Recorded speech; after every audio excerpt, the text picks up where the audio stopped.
কি রান্না হয়েছে গো মা? এই তো বেগুন ভাজা। বেগুনটা তো বেশি ভাজা হয়ে গেছে দেখছি। এটা কি কুমড়ো?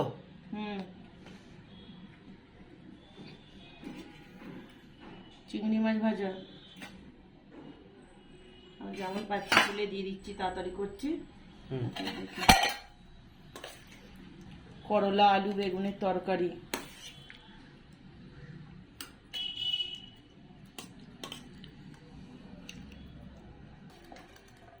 একটু শসা দিয়ে দিচ্ছি।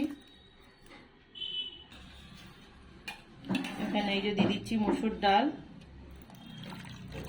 তেজপাতা, শুকনো লঙ্কা ফোড়ন দিয়ে, 5 ফোড়নও দিয়েছি। আর তার সঙ্গে এখানে রাখছি টমেটোর চাটনি, আর আছে এখানে টক দই। তো আজকে লাঞ্চ থালিতে আমাদের এটাই হয়েছে। কেমন হয়েছে অবশ্যই কমেন্টে জানাবেন। ভালো লাগলে একটা লাইক করে দেবেন অন্তত। অনেক কিছু হয়েছে তো আজকে।